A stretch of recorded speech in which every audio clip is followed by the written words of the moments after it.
Today, we're diving into a gripping and critical topic: how Israel responded to the horrific October 7, 2023, Hamas attack with a ferocious counter-terror campaign, and what India can learn from it to tackle Pakistan-backed terrorism. From devastating airstrikes to covert assassinations, Israel's playbook is a masterclass in decisive action. We'll explore every detail, look at how India's counter-terror posture is evolving, and propose bold ways to adopt Israeli-style tactics. Buckle up. This is a deep dive into geopolitics, security, and survival. Let's get started. On October 9, 2023, just days after Hamas's brutal attack, a massive fireball lit up Gaza City as Israeli airstrikes unleashed one of the fiercest bombardments in Israel's history. The Israel Defense Forces launched an unrelenting air campaign, with fighter jets and drones hammering Hamas targets across Gaza. Thousands of precision strikes leveled militant compounds, tunnel networks, and leadership hideouts. Israeli officials called it the fiercest airstrikes in 75 years. The IDF targeted command centers, weapons depots, and high-rises used by Hamas, aiming to cripple their military infrastructure and eliminate their leaders. This wasn't just aerial warfare. Israeli ground forces stormed Gaza City, fighting pitched battles to dismantle Hamas's governance and rescue hostages. By October 2024, an estimated 60% of Hamas's fighters were killed or wounded, a testament to Israel's shock and awe tactics. The goal was clear: degrade Hamas's capabilities and send a message that atrocities like October 7th would meet overwhelming force. But Israel didn't stop there. The Mossad, Israel's elite intelligence agency, went global, launching covert assassinations against high-value targets. Hamas leaders thought they were safe abroad. Think again. In January 2024, Saleh al-Arori, a deputy Hamas chief, was killed in an Israeli airstrike near Beirut. In March, Marwan Issa, a key planner of the October 7th attack, was taken out in Gaza. Then, in a jaw-dropping operation in July 2024, Ismail Haniyeh, Hamas's political bureau chairman, was assassinated by a bomb in Tehran, widely attributed to Mossad. This strike, deep in Iran's capital, showed Israel's reach. No Hamas leader was untouchable anywhere. Israel also targeted Hezbollah and Iranian operatives. In July 2024, Fuad Shukr, a Hezbollah military mastermind, was killed in Beirut. Then, in September, Israel pulled off a stunning strike, eliminating Hassan Nasrallah, Hezbollah's longtime leader, in his underground bunker in Beirut's Dahiyeh suburb. Alongside him, Iranian Brigadier General Abbas Nilforushan was killed. These covert hits, often via airstrikes or explosives, showcased Israel's strategy of decapitation, neutralizing the brains behind terror networks. Israel didn't just focus on leaders. In Syria, airstrikes hit Iran-backed militias to prevent a northern front. In September 2024, Israel executed an ingenious sabotage operation, booby-trapping Hezbollah's pagers and radios to explode simultaneously, killing 32 members and wounding thousands.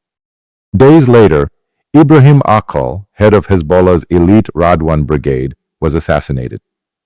Israel claimed half of Hezbollah's leadership council was wiped out, along with much of its missile arsenal.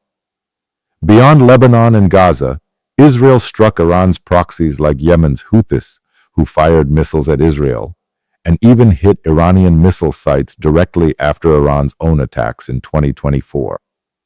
This was a multi-front offensive, pulverizing Hamas, pounding Hezbollah, and hunting terrorists wherever they hid. Israel's history of targeting nuclear scientists also continued. Over the years, Mossad has eliminated Iranian scientists like Mohsen Fakhrizadeh in 2020, using sophisticated ambushes. Post-October 7th, with Israel and Iran in a shadow war, any Iranian advancing nuclear or missile programs was fair game. The Tehran bombing of Haniyeh sent shockwaves through Iran's security establishment, exposing deep Israeli infiltration. Iranian insiders admitted, the trust that held everything together has disappeared. The strategic impact was profound. Hamas was devastated, its infrastructure destroyed, Leaders like Yahya Sinwar and Mohammed Daif killed, and 60% of its fighters gone.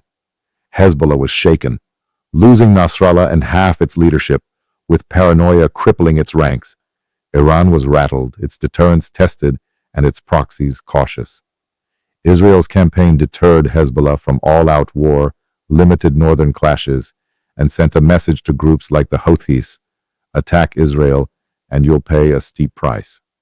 Hezbollah, despite provocations, held back its precision-guided missiles, likely fearing devastating retaliation. The Houthis scaled back attacks after U.S. and Israeli intercepts, and Iraq's militias faced U.S. strikes for harassing bases.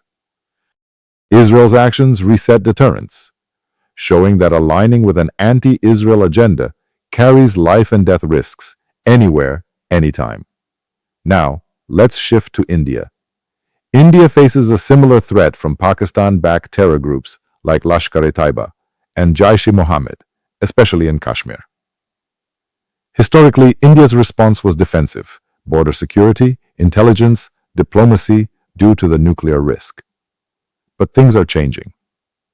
In 2016, after a terror attack in Uri killed 19 soldiers, Indian commandos conducted surgical strikes across the line of control, hitting terrorist launch pads.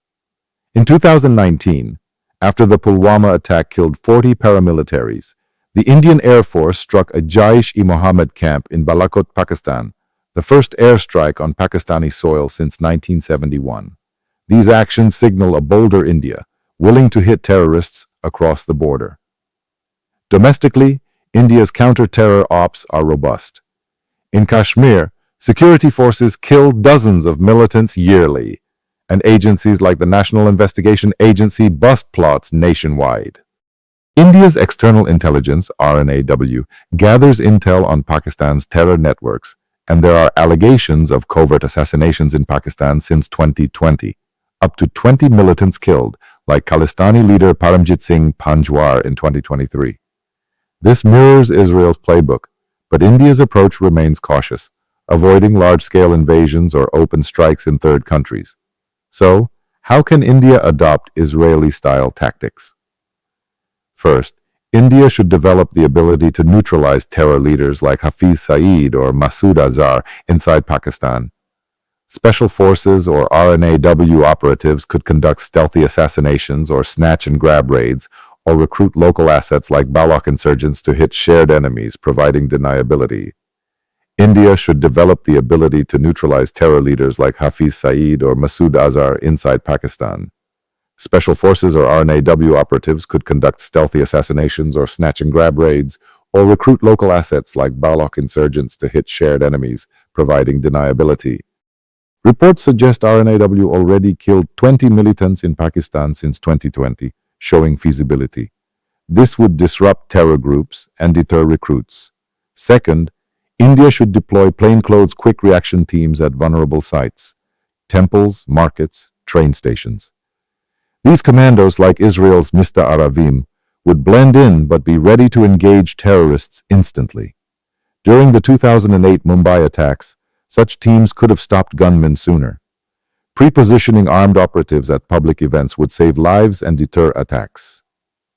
Third, India must infiltrate terror groups and Pakistan's establishment with moles and informants. Israel's success came from knowing Nasrallah's every move. India should recruit insiders in Lashkar and Jah, among others, use cyber espionage, and partner with allies like Israel for tech. This would preempt plots, as seen in India's 2022 bust of an IS module.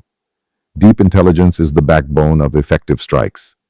Finally, India should adopt a policy of swift, disproportionate retaliation for terror attacks, like Israel's overwhelming responses.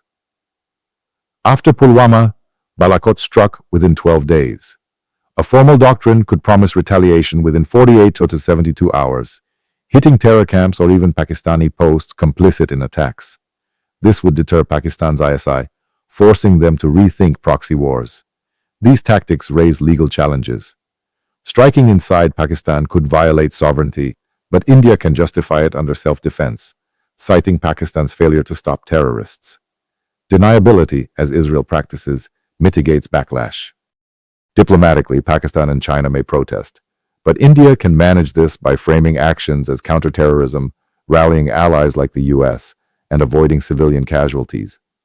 India must avoid escalation to full war, using stealth and precision to give Pakistan an off-ramp to de-escalate, as seen after the 2016 strikes when Pakistan denied they happened.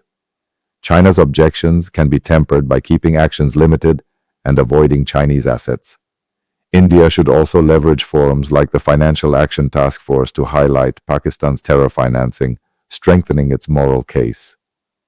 By synchronizing military intelligence and diplomatic efforts, India can navigate global scrutiny and justify its actions as protecting its people.